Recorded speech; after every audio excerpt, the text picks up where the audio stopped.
رمضان کی راتوں میں فرشتے ہمارے گھر کیوں آتے ہیں اور آ کر کیا کہتے ہیں، یہ بات ضرور جان لیں۔ بسم اللہ الرحمن الرحیم۔ اللہ تبارک و تعالیٰ نے انسان کو مٹی سے بنا کر اشرف المخلوقات کا لقب دیا۔ سوچنے اور سمجھنے کے لیے اسے عقل و شعور کی نعمت سے نوازا۔ دیکھنے، سننے، چکھنے، سونگھنے اور لذت و تکلیف محسوس کرنے کے لیے حواس خمسہ جیسے اعضاء سے مزین کیا۔ راہ حق دکھانے اور بتانے کے لیے انبیاء کرام علیہم السلام کا عظیم الشان سلسلہ جاری فرمایا۔ انہیں آیات بنیاد اور معجزات سے مالا مال کیا۔ انبیاء اور رسول علیہم السلام نے اولاد آدم کو ان کے خالق و مالک کی بندگی اور اطاعت کی طرف بلایا۔ جن بندگان الہی نے ان داعیان اللہ کی دعوت پر لبیک کہی اور اسے قبول کیا، خالق کائنات نے انہیں سعادت مندی اور نجات ابدی کا پروانہ عطا کیا، اور جن افراد نے ان کی دعوت سے سرتابی کی اور طغیان و عصیان کا مظاہرہ کیا، رب ذوالجلال نے انہیں رائدہ درگاہ اور عتاب و عقاب کا نمونہ بنا دیا۔ سلسلہ نبوت کی آخری کڑی خاتم الانبیاء حضرت محمد مصطفیٰ احمد مجتبیٰ کو اللہ تبارک و تعالیٰ نے مبعوث فرمایا۔ قرآن کریم جیسی لاریب اور عظیم کتاب کو آپ پر نازل فرمایا، آپ کی شریعت کو آخری شریعت بنایا۔ آپ نے اپنی امت کو سب سے پہلے اللہ تعالیٰ کی توحید اور اپنی رسالت کی دعوت دی۔ جن لوگوں نے کلمہ توحید اور آپ کی رسالت کو قبول کیا، انہیں نماز کی دعوت دی گئی۔ اس کے بعد زکوٰۃ، حج اور رمضان کے روزے کی فرضیت نازل ہوئی، اور ان پانچوں چیزوں کو اسلام کی بنیاد اور اساس قرار دیا گیا، جیسا کہ حضور اکرم صلی اللہ علیہ وسلم کا ارشاد ہے۔ ترجمہ: اسلام کی بنیاد 5 چیزوں پر ہے۔ اس بات کی گواہی دینا کہ اللہ کے سوا کوئی معبود نہیں اور محمد اللہ کے بندے اور اس کے رسول ہیں، اور نماز قائم کرنا اور زکوٰۃ دینا اور حج کرنا اور رمضان کے روزے رکھنا۔ مختصر یہ کہ اللہ تبارک و تعالیٰ نے حضور اکرم صلی اللہ علیہ وسلم کی برکت سے اس امت کو رمضان جیسا ماہ عظیم، ماہ مبارک، ماہ صبر اور ماہ مساوات عطا فرمایا، جس میں تھوڑی سی بدنی مشقت یعنی سحری سے لے کر غروب آفتاب تک عبادت کی نیت سے کھانے پینے اور جنسی خواہشات سے اپنے آپ کو روک لینے پر اللہ تعالیٰ نے انہیں بہت سے انعامات، برکات، ہدایہ اور عطایا سے نوازا ہے۔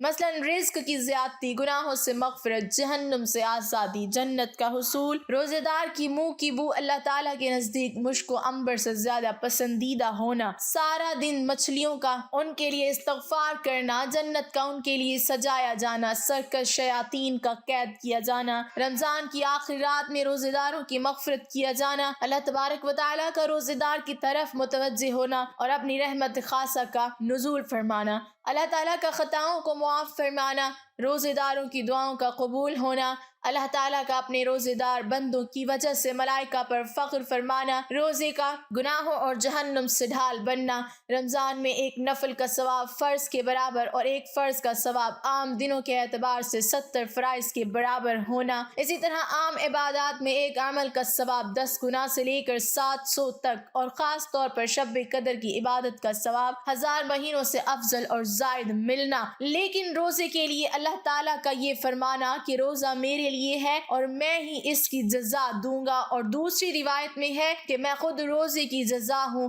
یعنی میں روزے دار کا بن جاتا ہوں، اب وہ جو چاہے گا میں اس کو عطا کروں گا۔ ایک حدیث میں ہے، ترجمہ: حضرت ابو سعید خدری رضی اللہ تعالیٰ عنہ سے روایت ہے، رسول اللہ صلی اللہ علیہ وسلم نے فرمایا، جب رمضان کی پہلی رات ہوتی ہے تو آسمان کے تمام دروازے کھول دیے جاتے ہیں، پھر ان میں سے کوئی دروازہ آخر رمضان تک بند نہیں کیا جاتا، اور جو مومن بندہ اس رمضان کی رات میں نماز پڑھتا ہے تو اللہ تعالیٰ اس کے ہر سجدے کے بدلے میں 1500 نیکیاں عطا فرماتے ہیں، اور اس کے لیے جنت میں سرخ یاقوت کا ایک گھر بناتے ہیں جس کے 60,000 دروازے ہوتے ہیں، ان میں سے ہر دروازے کے اندر ایک سونے کا محل ہے جو سرخ یاقوت سے مزین کیا گیا ہے۔ پھر مومن بندہ جب رمضان کے پہلے دن روزہ رکھتا ہے تو اس کے گزشتہ گناہ معاف کر دیے جاتے ہیں، اور ہر دن فجر کی نماز سے سورج غروب ہونے تک 70,000 فرشتے اس کے لیے مغفرت کی دعا کرتے ہیں، اور رمضان میں خواہ دن ہو یا رات وہ جو بھی سجدہ کرتا ہے اس کے بدلے میں اس کے لیے جنت میں ایک ایسا درخت لگ جاتا ہے جس کے سائے کے نیچے ایک گھڑ سوار 500 سال تک دوڑ سکتا ہے۔ اسی طرح روزے دار کو 2 خوشیوں کا ملنا ایک افطار کے وقت کی خوشی کہ اللہ تعالیٰ نے روزے جیسی عظیم عبادت کی توفیق عطا فرمائی، اور ایک خوشی اللہ تعالیٰ سے ملاقات کے وقت ہوگی انشاءاللہ۔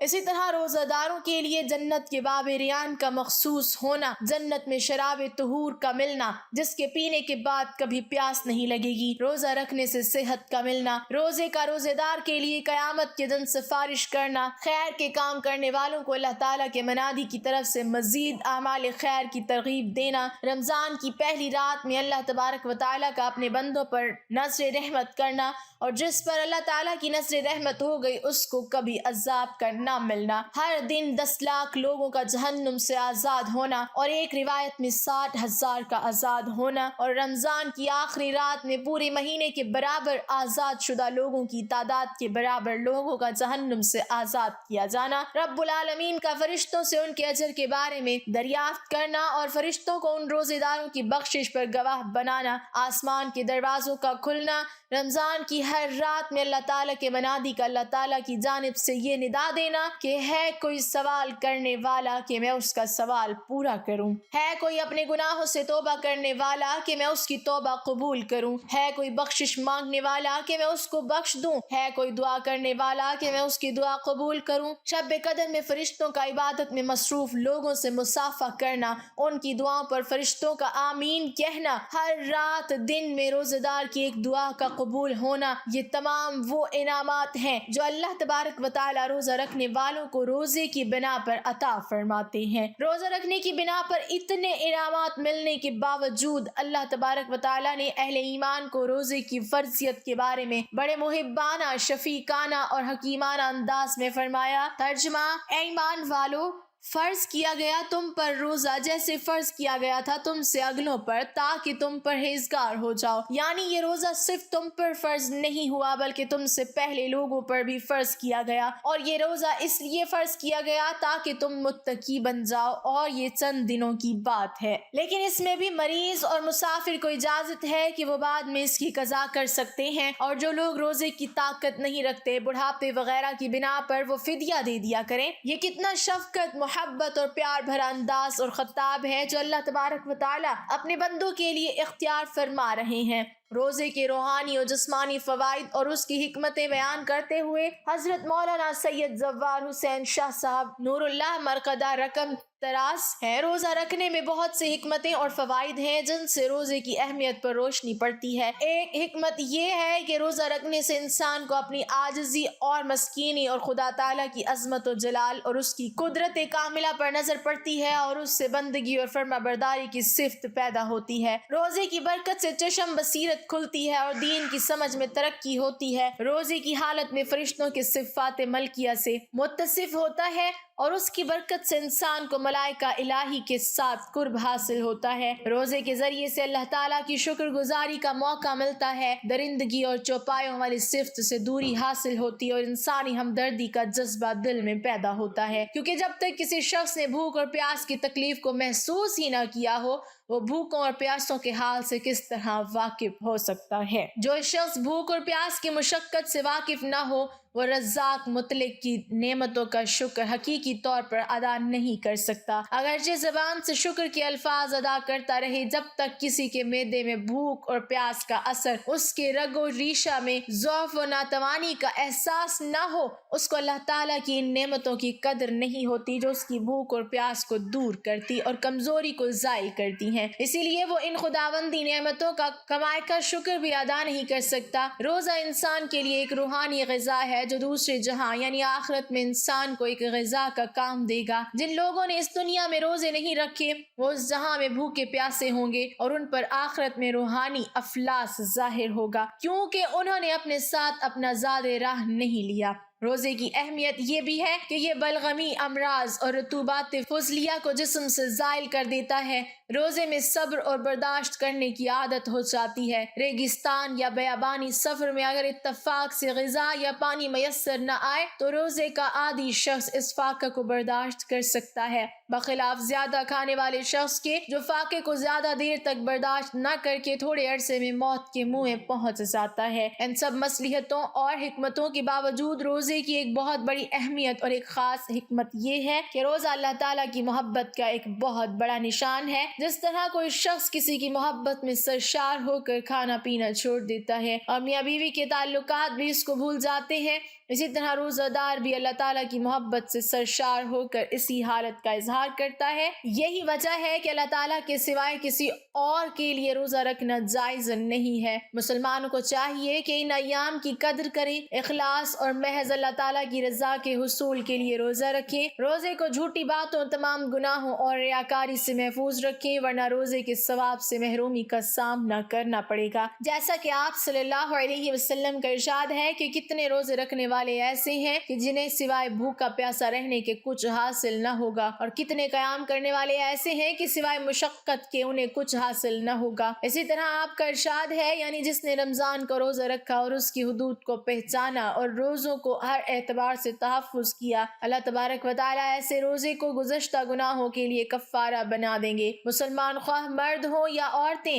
بغیر عذر شرعی کے کسی روزے کی قضا نہ کریں، اس لیے کہ آپ صلی اللہ علیہ وسلم نے ارشاد فرمایا، یعنی جس نے رمضان کا ایک روزہ بغیر کسی رخصت اور بیماری کے چھوڑ دیا، ساری زندگی وہ روزے رکھتا رہے، اس کا ایک روزے کا ثواب اسے نہیں مل سکتا۔ روزہ خواہ فرض ہو یا نفل، اس میں کوئی ایسی خاص بات تو ضرور ہے نا کہ جس کے بنا پر آپ صلی اللہ علیہ وسلم بار بار اس کی تاکید فرما رہے ہیں اور فرماتے ہیں کہ اس کے مثل اور اس کے برابر کوئی عبادت نہیں۔ جیسا کہ حضرت امامہ رضی اللہ تعالی عنہ سے روایت ہے کہ میں نے عرض کیا، اے اللہ کے رسول صلی اللہ علیہ وسلم، مجھے کوئی ایسا عمل بتلائیے کہ جس کی بنا پر مجھے جنت کا داخلہ مل جائے۔ آپ صلی اللہ علیہ وسلم نے فرمایا، روزوں کو لازم پکڑو، اس کے برابر کوئی عمل نہیں ہو سکتا۔ صحابی رضی اللہ تعالیٰ عنہ فرماتے ہیں، میں نے دوبارہ یہی سوال کیا، آپ صلی اللہ علیہ وسلم نے ہر مرتبہ یہی فرمایا کہ روزوں کو لازم پکڑو، اس کے برابر کوئی عمل نہیں ہو سکتا۔ حضرت ابو امامہ رضی اللہ تعالیٰ عنہ نے اس پر ایسا عمل کر کے دکھایا کہ رمضان کے فرض روزوں کی بجا آوری تو کرتے ہی تھے، لیکن نفلی روزوں کا بھی ساری زندگی ایسا اہتمام کیا کہ کہا جاتا ہے کہ ان کے گھر سے دن کو کبھی بھی دھواں اٹھتا ہوا نظر نہیں آیا، سوائے ان دنوں کے